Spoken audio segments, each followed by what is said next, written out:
Inventory control, also known as stock control, is the process of managing a company's inventory levels, whether within its own facility or across multiple locations.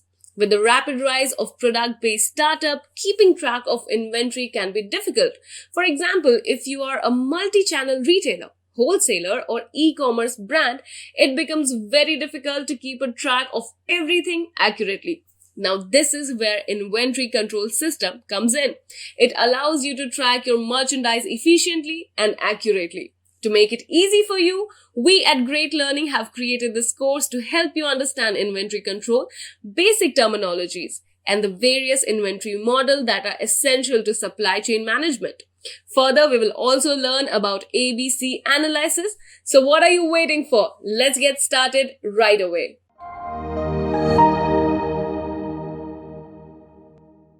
If you haven't subscribed to our channel yet, I want to request you to hit the subscribe button and turn on the notification bell so that you don't miss out on any new update or video releases from Great Learning. If you enjoy this video, show us some love and like this video. Knowledge increases by sharing, so make sure you share this video with your friends and colleagues. Make sure to comment on the video for any query or suggestions, and I will respond to your comments. So before moving on, let's talk about some of our learning objectives. So we will start by knowing what exactly is inventory control, what is the use of inventory control, and also the importance of inventory control. Furthermore, we will be also discussing about what is the difference between the terms that is called as inventory management and inventory control. What are the differences between the two? Are they really the same, or do they have some differences here and there? Let's check that out. Then we'll move on to knowing what is the objectives of inventory control. Why is it needed, and why is it the most important aspect of any supply chain networks across the globe? Then we'll know about the basic terminologies that are used in inventory control. Now, inventory control is a very technical subject. It comes under management courses, but it is one of the more technical subjects in which you have to use maths. You have to see various models, right? Then we'll also talk about the inventory control models. There are different types of models that we discuss under the inventory control methods in which we'll be talking about the shortages, we'll be talking about the safety stocks that have to be maintained in terms of inventory. Then at the end, we'll also discuss about the most prominent type of model, that is the ABC analysis. What is ABC analysis? We'll discuss about that in greater depth. How does it increases the efficiency of a particular company in the supply chain network, and also managing the inventory as a whole. So we will talk about that in greater depth. So make sure you have your pens and notebooks with you, because this is going to be a knowledge pack session, a complete knowledge pack session. So stay tuned to watch the entire video on this. Let's get started. Now let's discuss the first module that we will be talking about, that is called what is inventory control. Now to begin with, we would first define what does inventory mean. Now inventory in the most simplest terms would mean the goods or the stocks that are present with a particular business entity or a company. Now these stocks, what are these stocks, right? To simplify it even further, you would have shopped on Myntra, on Amazon, on Flipkart, right? One day or the other, you would have shopped from these sites. So you would see that there are certain things that you must have liked to buy, but they were out of stock. Now, what does this out of stock mean? This means that they are not present in the warehouses of these particular companies, which means the inventory was not maintained. That is why it went out of stock. So inventory basically means the goods that are present in stock of that particular company or business entity. Now, inventory control is also termed as stock control. It is the process of companies' inventory levels being managed, right? Controlling that particular warehouse, the levels of stock in that particular warehouse is called as inventory control. Whether it is their own facility or multiple locations across the country. Now, you may have a big company like Amazon, Flipkart, Myntra. They would have multiple locations across the country. But while there are some small or medium enterprises which are small scale and which does not have much of the warehouses across the country, they would have one or two in certain locations, right? So different types of companies have different types of inventory levels, right? Some are small scale, some are large scale, right? To cater to all of these things, you need a particular management system, right? For example, if I'm sitting in North India and some of the stocks are in South India, right? You don't want that particular item to travel so far across from the south to the north, would incur charges on transportation, on shipments, right? You would want that particular item that the customer bought to be the nearest, at the nearest hub to that particular customer, right? So this is what it means. It means controlling, it means maintaining that stock throughout. It means about keeping track of your storage, maintaining a very successful supply chain, maintaining and controlling the aspects in which you are not in a situation in which stock out happens. You don't want your customers to lose out on the experience that a company is giving out. So an inventory control system keeps track of these movement, usage, and also the storage of that particular goods. So next we'll talk about what is the importance of this inventory control. Why are we even learning it, right? Now, inventory control is not a management per se subject. It includes mathematics as well. It includes the aspects in which you need to calculate certain stuff, right? So it's considered as a more technical subject, right? You need to maintain a perfect balance between how the situations are at present and also the usage of numbers to make sure the processes that are involved in it, the processes in which you are maintaining it as the head of that unit, would be streamlined. It should not go beyond the control of the circumstances. So for example, what would happen during the COVID times, right? There was a sudden lockdown. Sudden lockdown would mean that the inventory levels would have been dropped because the movement of items was barred. The movement of shipments was barred for a point of time. So this means that the inventory, the raw materials that would be coming in would have been out of stock, or there would be certain excess things that have been made by a particular company in an industry that would have been piled across, right? That would not have been moved. So we don't want excess inventory. We don't want under inventory. We want the perfect balance of that inventory. The levels should be maintained. There should not be more stock, because more stock would mean more inventory carrying cost, and companies want to reduce that inventory carrying cost. So that is why it is a must to know what type of inventory you have, how much scale of inventory you have. The first point that we are talking about is forecasting of demands and right sale predictions, helping in controlling the inventory. Now, the levels of inventory, the levels of goods that are kept in your godowns should be maintained in a way. For example, if the months of October is the month in which you have festive season in India, right? You have Diwali, you have lot more festivals during that period. Now, in tendency of these festivals, people tend to buy more. People tend to buy more stuff. You don't want the company to behave the same way as they used to do across the year. The reason is that if you are producing something for the same levels of demand, right? Same levels of demand, then it would make sense to maintain the inventory straight throughout. But during a festive season, the demand increases exponentially. So your supply to that particular thing, your inventory level should also increase. You should be prepared for that particular sale, that okay, a lot of people are buying my product. Now I need to maintain the inventory so that it would not be a situation in which the stock out happens. That is a very negative thing for any company who is dealing in any sort of thing that is consumer based. Second is inventory turnover ratio. So this ratio enables us to evaluate the efficiency and effectiveness of managing the inventory, right? You need to make sure it is more efficient and effective in terms of delivery to the customer and also to your suppliers. You don't want your suppliers to be hanging in the middle. You want them to be also responsive in the way you are, right? And you want to be responsive to your customers. So all that things are taken into account when we are talking about inventory control. Any shortage of inventory can cost a lot to your business or the business opportunity you have. Why is the word business opportunity used? So consumers are very choosy, right? They have the choice. If I as a brand are not able to fulfill their demands, they will shift to some other brand. They don't have that patience to wait for you, right? If you lose out on your inventory, if a particular company is giving them products at home in 4 days, while the other company is delivering it to them in just a matter of 1 day, then they would definitely choose the one in which the delivery is 1 day, right?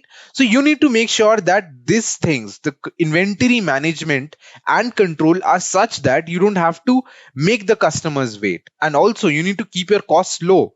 You don't want to burden yourself with heavy costs, that if you're sending something, you're not supposed to make sure that one thing is sent in entire one truck. You want to send more stuff in that truck because it will reduce the cost of sending that product from your manufacturing hub to the customer, right? So these control systems have to be maintained across the channel, across the network.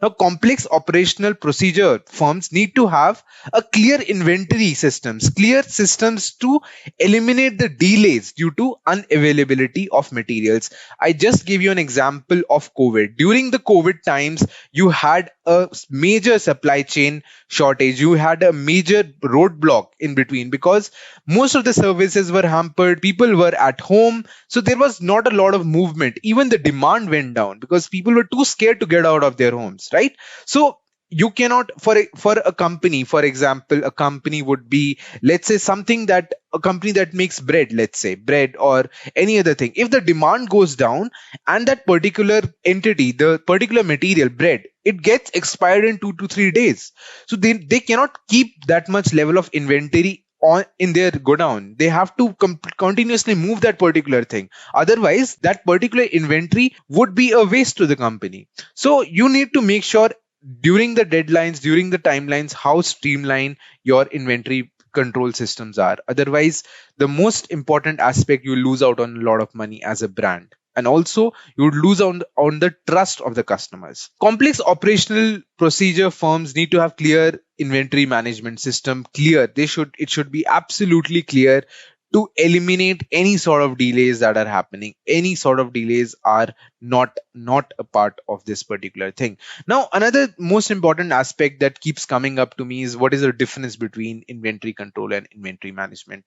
Now, to give you a more basic thing, they are blurred lines. They are not clear mandate that what is inventory management, what is inventory control. But inventory control is a sort of subset to inventory management. It comes under the umbrella, bigger umbrella of supply chain and logistics management, in which you manage everything. You manage the way things are moving in from your storage units to different parts and within your storage units, right? So let's see what it is. Now, forecasting and ordering stocks are handled through inventory management. Forecasting of the demand, for example, the festive season that would have been come up, the Halloween season, the Diwali season, the New Year season, the Christmas season. So all these stuff, they need to pre-plan. They need to pre-plan 4 to 5 months in advance. They need to look at what are the things that they need to focus on, right? Inventory control, on the other hand, is a component of management that deals with the current stock that you're handling right now. It doesn't care about what is happening in the near future, what is happening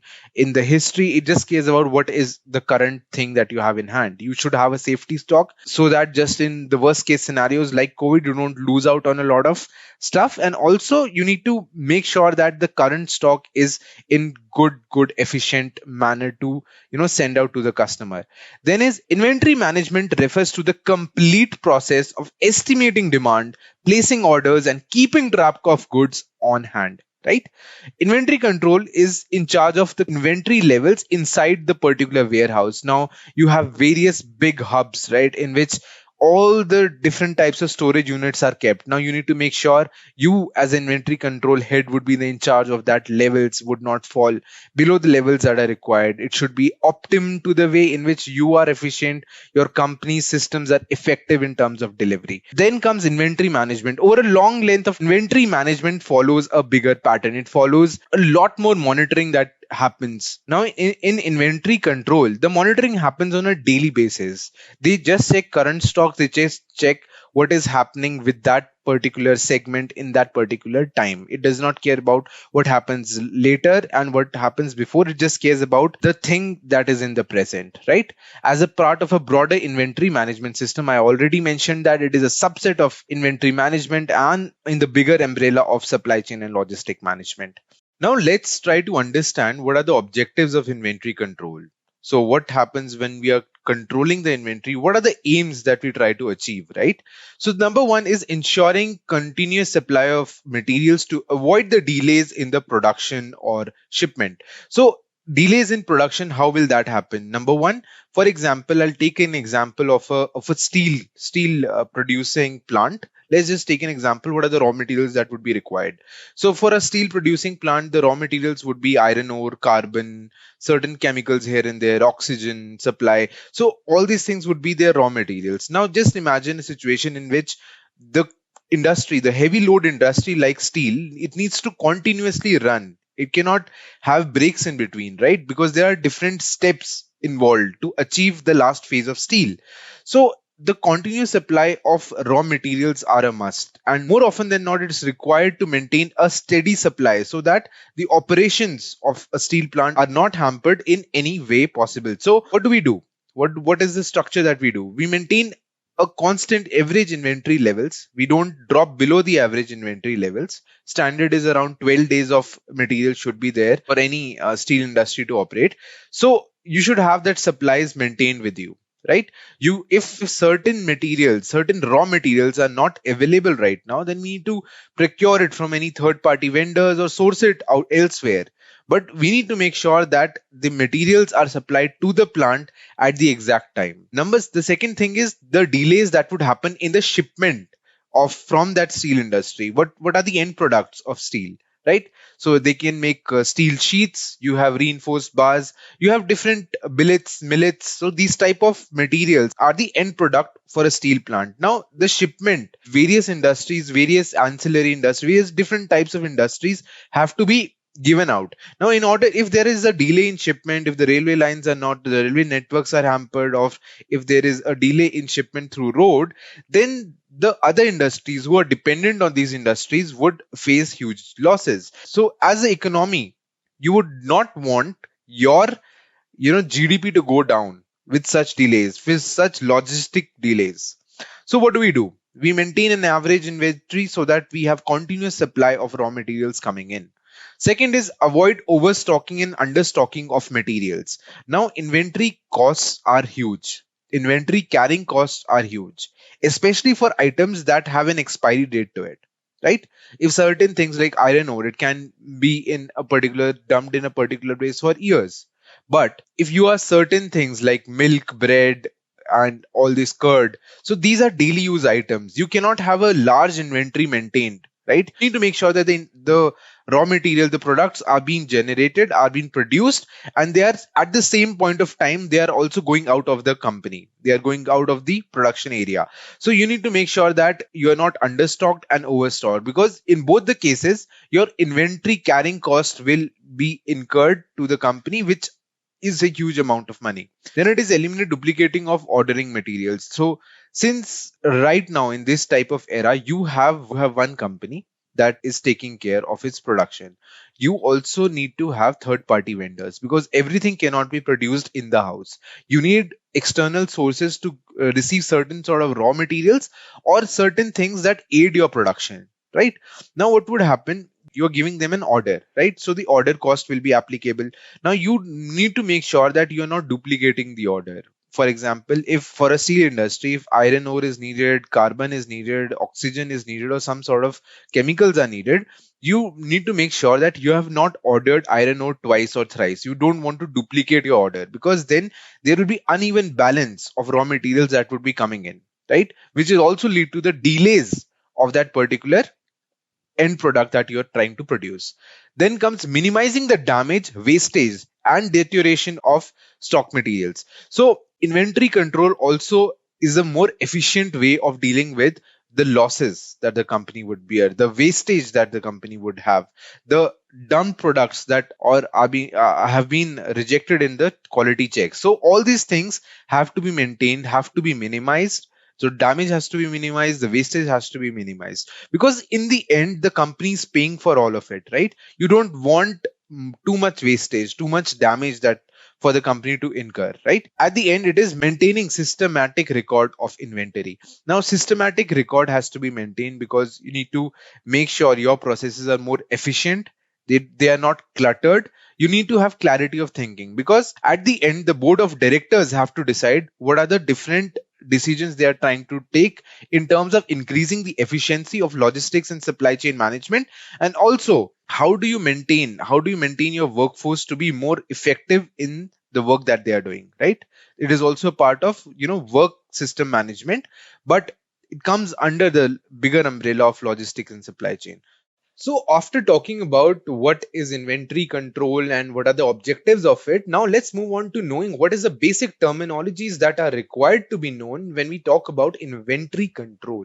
So, the first terminology that we'll be talking about is called the lead time. Now, the lead time is a period between when you order a particular thing from any website to the time you receive it, right? When you order anything, whether it is a big scale industry, small scale industry, or your personal self, the time it takes from the time you order it till the time you finally receive it is called the lead time.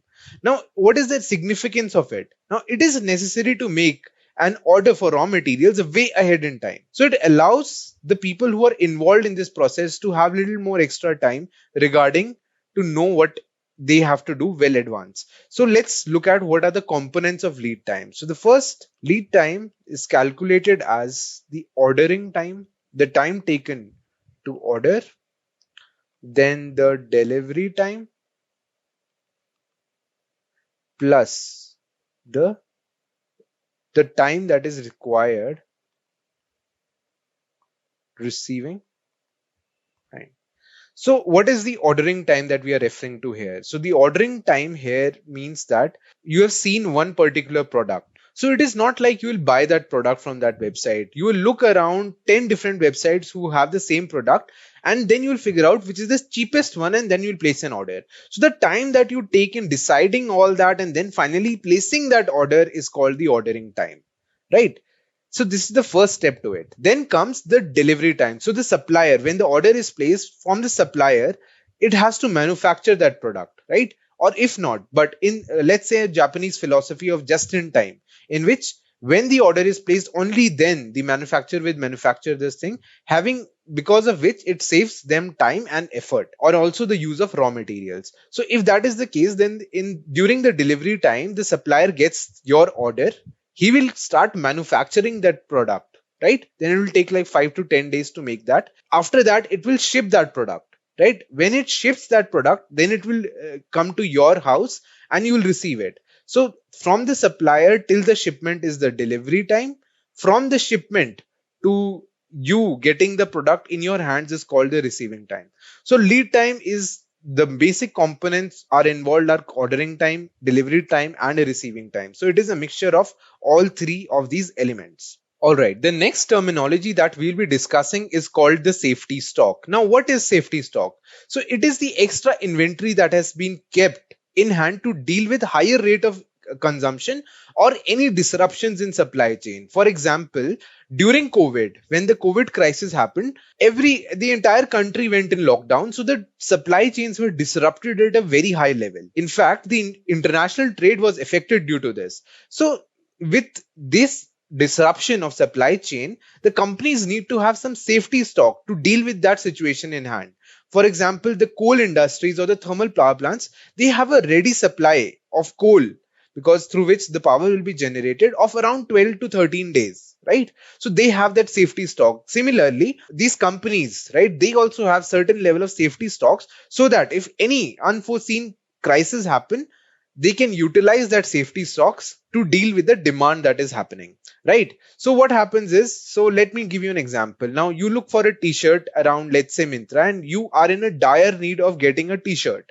So you go to Myntra and you see that it is written out of stock, but you want to buy that thing at this particular time. So what would you do? You see its rival competitor, you go to Amazon or Flipkart, and they have that similar thing available in their website, right? So what would you do? You would go and buy that, right? This is what you do.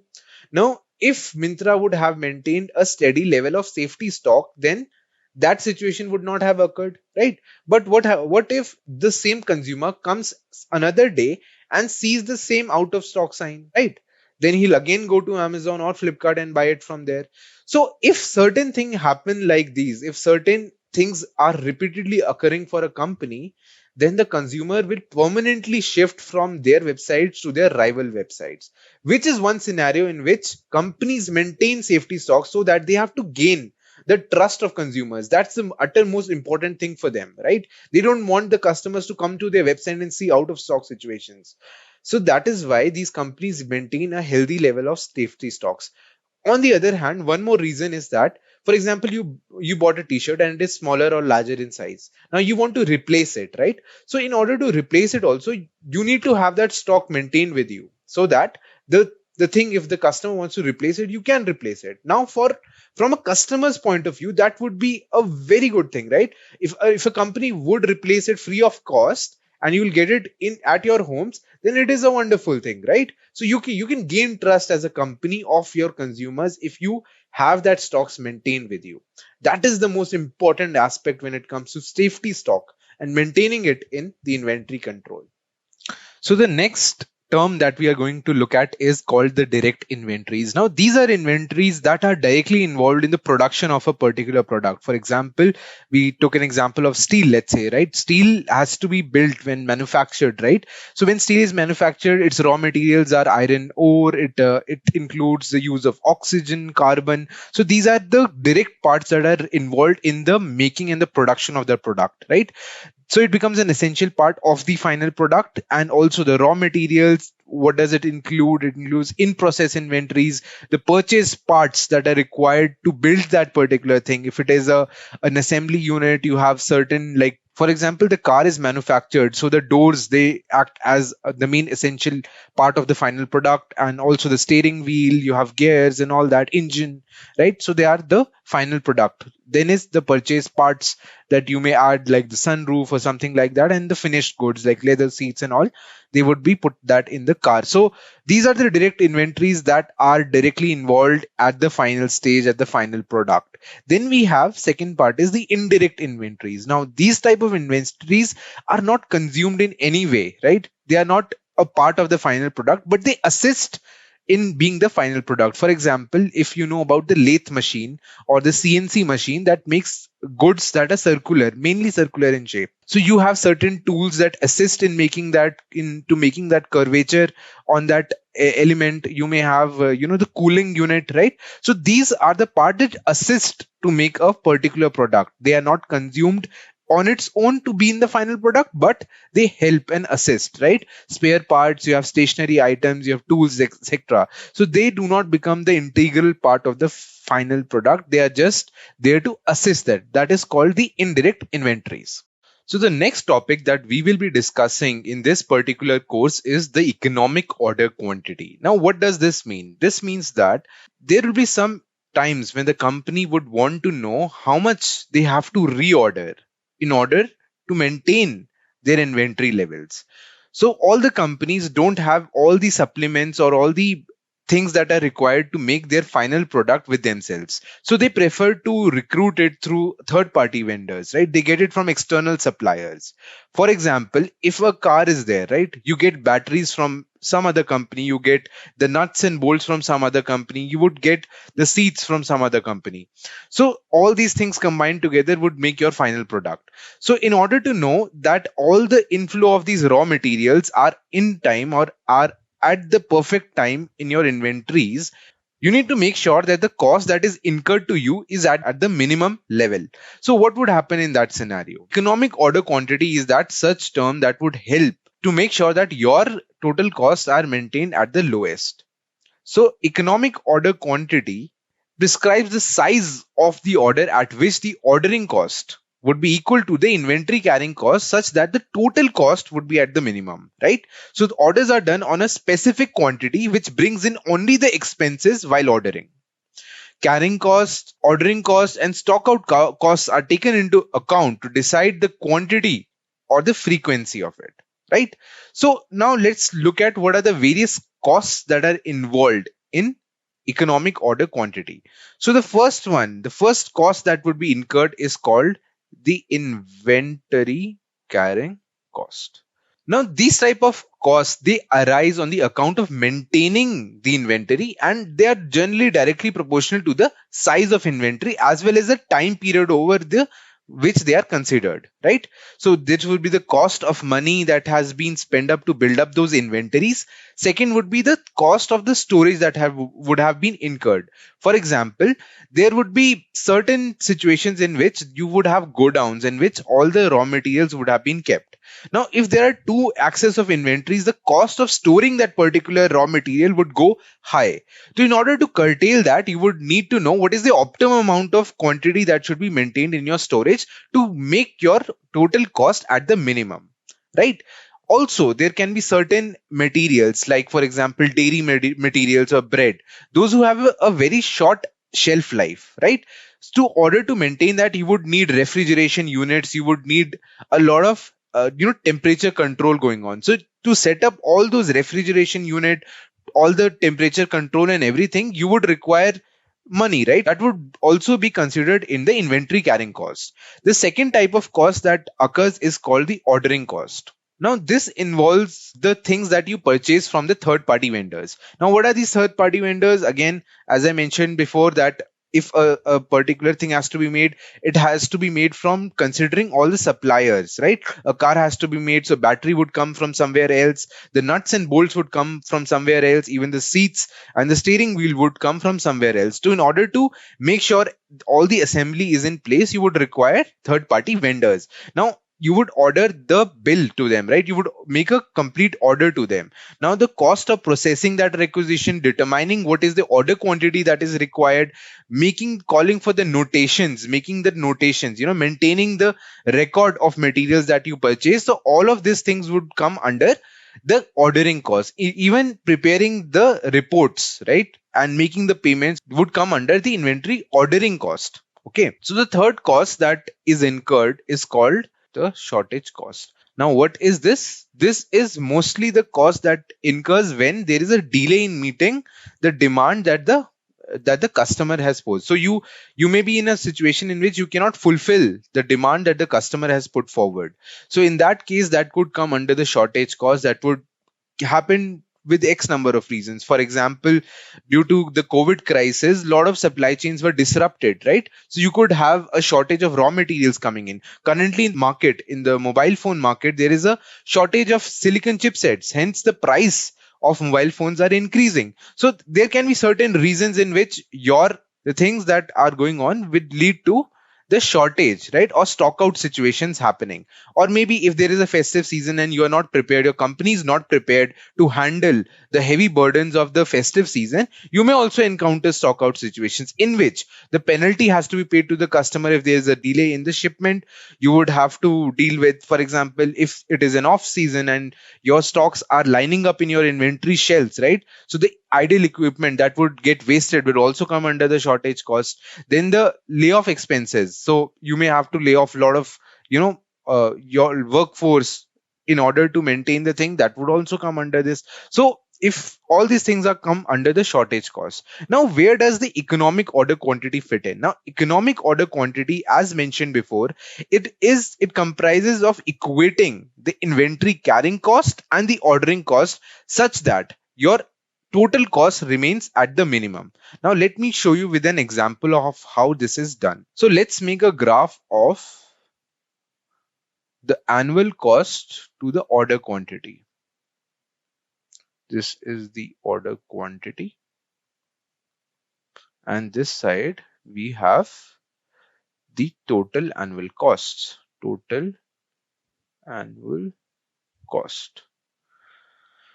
Now, as we discussed before and as we'll discuss now, if you are ordering something in bulk amounts, right? If you're ordering it in bulk amounts, your orders, the frequency of your orders will be less. Hence, the cost occurred in ordering due to ordering cost would be less, right? If you consider order in bulks. Whereas if you are ordering smaller amounts with higher frequency, that would cost you more because the ordering cost will go high, right?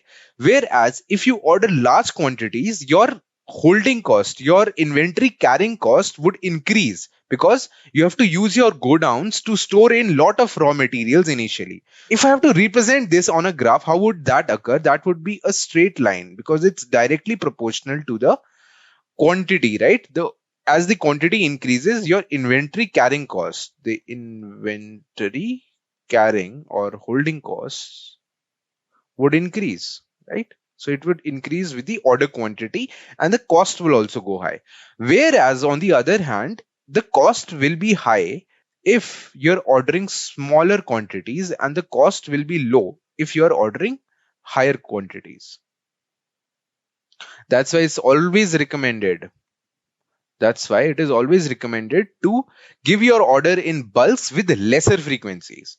Now, considering these two opposite scenarios in which if you have to order more, the holding cost will be high. If you order more, the ordering cost will be low. So to make sure that this thing is handled in the most appropriate manner, you'll take the combination of these two scenarios and you will have a scenario in which this is all done mathematically. So there will be a situation, there will be a point here where these two intersect, and on the conclusion of these two things, you would get a point, right? Now, this is the quantity that you have to order and is also referred to as economic order quantity. Now, this is the total cost. This is the total cost that you would have to incur for that particular order. Okay, so this is the cost that would be incurred at this economic order quantity. So this is what the economic order quantity tells us, that it tells us that you have to maintain the inventories in such a manner that your total cost should be minimum, with no delays and with no extra holding costs, no more bulk things that are lined up in your go downs on your shelf, right? You should make that to the most appropriate level that needs to be utilized within the few days. All right. After knowing about what is economic order quantity and what are the basic terminologies that are used in inventory control, now it is the time to understand what are the various models that come under inventory control. So the first model that we'll be looking at is the purchasing model with instantaneous delivery, no shortages. What does this mean?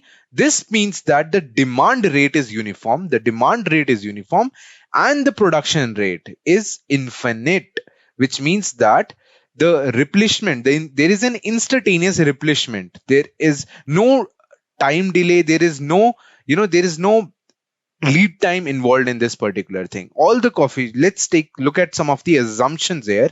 So the first assumption is that the demand is constant, which means that there is a constant demand in every cycle. In every time cycle, there is a constant demand.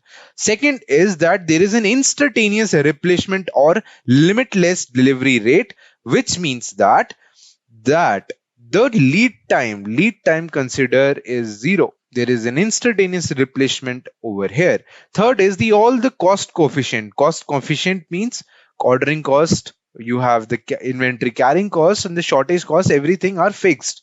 But in this particular model, the back orders or the shortages are not considered, which means that this is a very ideal scenario that we are looking at. This never happens in the real world, but this is a very important concept when it comes to inventory control, because it tells us about how does the inventory models function.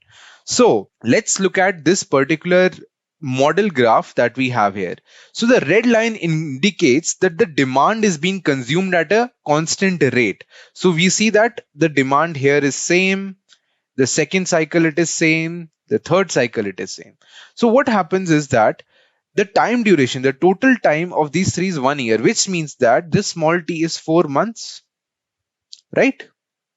So we have considered small t as 4 months, which means that this is one cycle that we are considering. Just like we have quarters, so we have considered one time period of 4 months. So what happens is that Q equal to IM, which is the maximum inventory levels, also known as the economic order quantity. So whenever we are putting forth an order, we'll be considering this particular quantity, right? Derived from the economic order quantity. We'll know how we calculate this. We have set formulas for it, which is again derived from mathematics. We'll not go into the derivation in detail, but we'll just look at what is the formula look like, right? So what does this graph show? This graph essentially tells me that the demand over here is, let's say, 20,000 units, which reaches to zero in t equal to 4 months, right? So all the demand is being consumed in that time period, and our inventory levels are dropping because there is consumption, right? But at this point of time, at t equal to 4 months, when we place another order, so it gets delivered to us with no time delay, which means that our lead time is zero in this case. We place an order at equal to t equal to 4 months, and we receive it on the very same time at t equal to 4 months. And this cycle henceforth continues. So now let's look at some of the terms that we'll be using. We use the term demand, right? We use D as demand, which is demand, right? Now demand is represented by units per year. Then comes the second cost coefficient, which is called as CO, which is also known as ordering costs.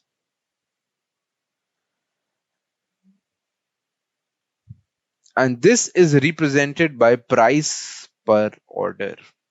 The third type of coefficient, or the third type of thing that we'll be knowing, is CC, which is called the inventory carrying cost. We have heard about this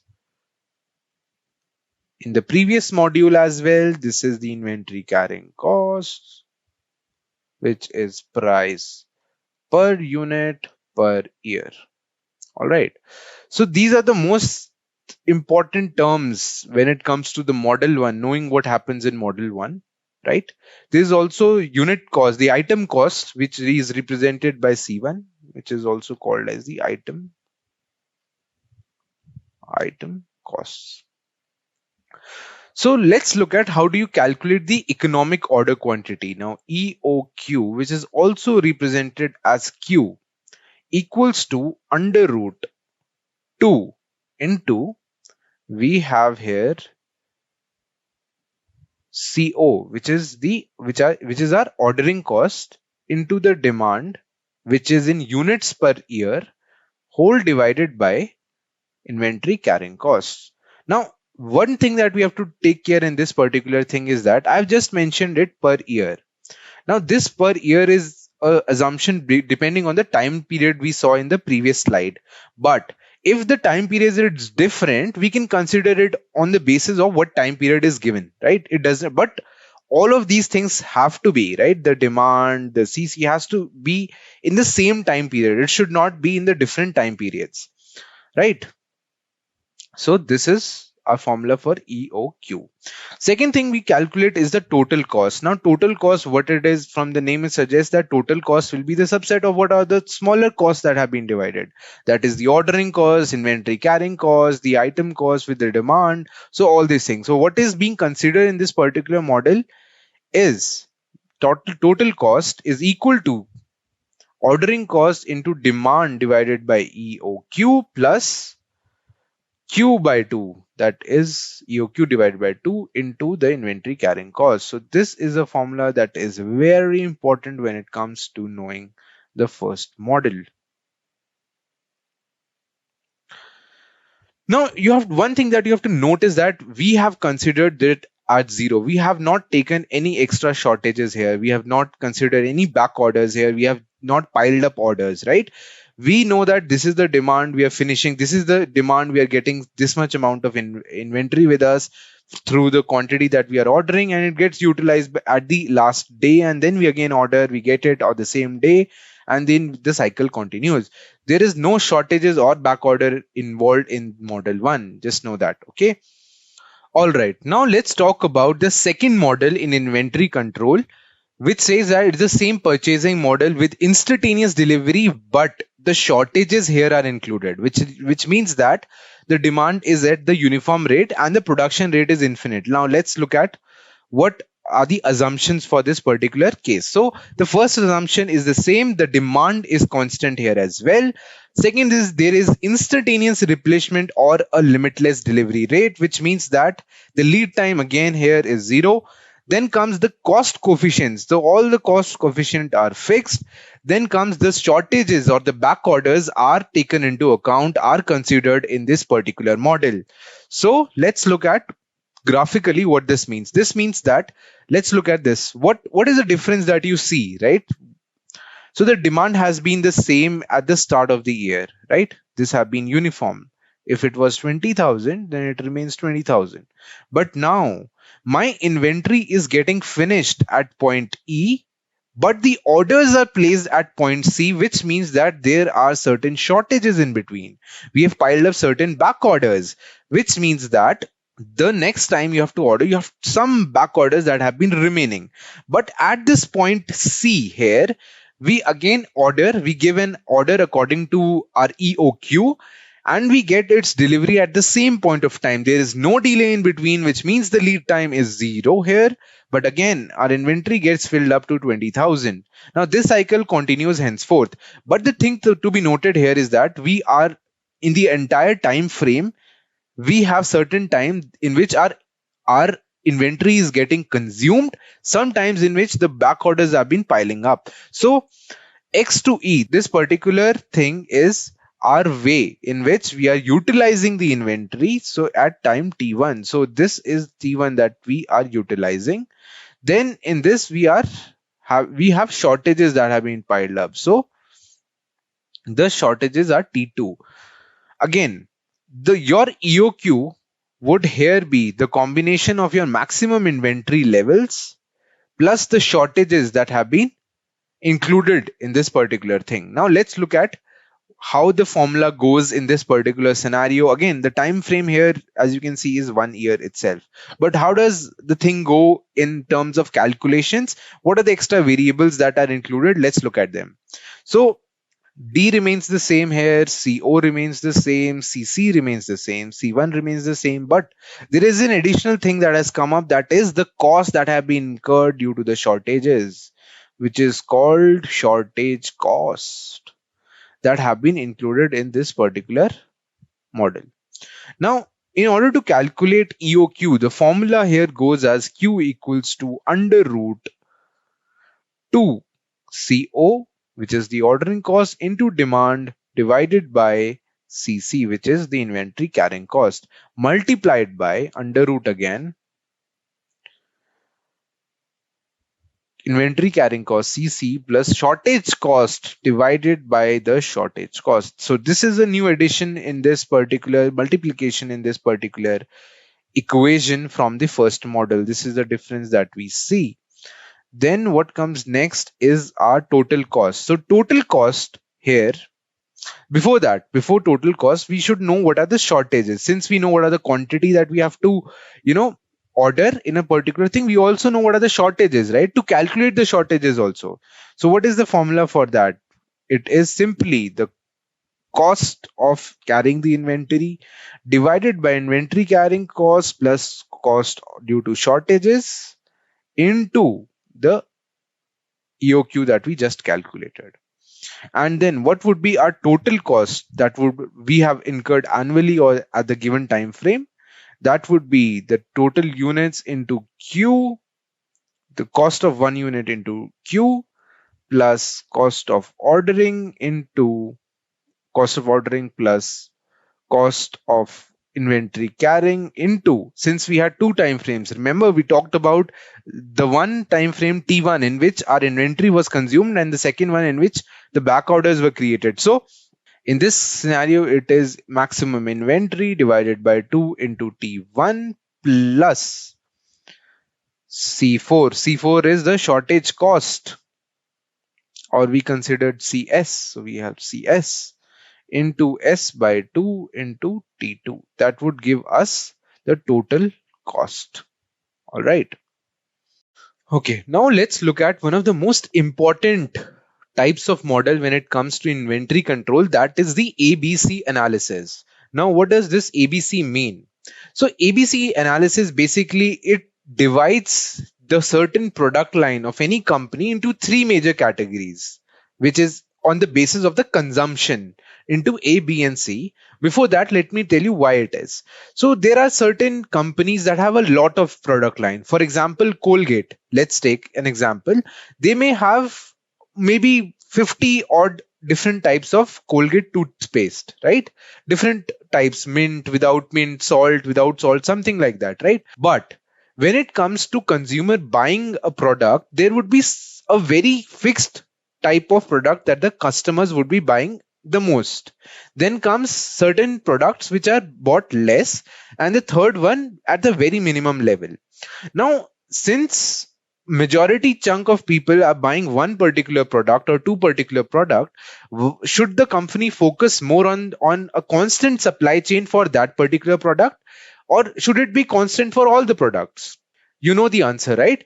To focus your attention to the products that are selling at higher rates, so that they could maintain a steady supply chain of that particular products, while the other ones which are not being sold very regularly can be made or can be produced in a more minimum manner, right? What does this include? So in this particular ABC analysis, it has three parts: A, B, and C. Now, A class items are considered to be those which has the highest yearly consumption value, which accounts for almost 75% of the total annual consumption value. Then comes B class. Now, these are the products which have medium consumption rate, accounting for almost 15% of the yearly consumption. And the C products are the ones which have the lowest consumption value, which have 5 to 10% of the total yearly consumption. So now let's look at more, graphical manner, more representable manner. Now, if I'm considering ABC analysis, so if there is any company, it can divide its product line into A, B, and C. A with the highest consumption, with the medium consumption, and the lowest consumption. Right? So then second thing that comes into picture is what is the percentage of these being consumed, right? We mentioned it before, percentage consumption, right? This is 75%, this would be 15%, and this would be almost 10%, right? 15, yeah, 10%. Now, what is the quantity of these? Quantity. How much is the quantity of that product in that product line? For Colgate, if I take, let's say, 3 or 4, right? That would constitute of how much? Let's say 10%, right? Then the medium part, which would constitute 20% products, which would be in medium, and the rest 70% would be the lowest consumption value. Now, this 10% constitutes to over 75% of consumption, hence 75% of the revenue that is generated for the company. So this ABC analysis basically declutters the brain of the company, the ideas of the company, to focus on the products that are selling more, so that they could manage their supply chains accordingly. Now, for this a class things, the supply chain would be steady, it would be regular without any delays, while for the one which is in B class, which is medium consumption, would be on order basis, right? Order basis. While the one with low consumption, the lowest consumption, would be rarely, like once in a month, maybe. So you don't need to produce more number of products that sell less. So it just sees how the market share of particular products are, and build your inventory, build your production rates accordingly. So this is what ABC analysis helps every company determine what are the major selling products or services they have. This is not just included any production side, it even if the companies that produce service, right? Technological companies, software companies that gives out softwares, they have certain products that sell more. For example, for Microsoft Office, it would be Excel that would be selling more, or Microsoft Word document that would be selling more, and the more products would be selling less. Maybe Photoshop is selling more for Adobe, or Premiere Pro is selling more for that. So you have different product lines that sell more. So you have to focus your attention on the production and delivery on those things more often than the other ones. This is what ABC analysis tells us. All right, now let's look at what we have learned so far in this course. So, we learned about what is inventory control and then the importance of inventory control in supply chain network. Furthermore, we discussed about the objectives of inventory control and the basic terminologies that were associated to inventory control, like lead time, safety stock, etc. Then we learned about the various models in inventory control. We learned about the economic order quantity, then the two models that we discussed. At the end, we also discussed about the most important type of modeling in inventory control, that is the ABC analysis that the companies widely follow. I hope you had a wonderful session learning about this course here in Great Learning. For more such videos, stay tuned to Great Learning. If you haven't subscribed to our channel yet, I want to request you to hit the subscribe button and turn on the notification bell so that you don't miss out on any new update or video releases from Great Learning. If you enjoyed this video, show us some love and like this video. Knowledge increases by sharing, so make sure you share this video with your friends and colleagues. Make sure to comment on the video for any query or suggestions and I will respond to your comments.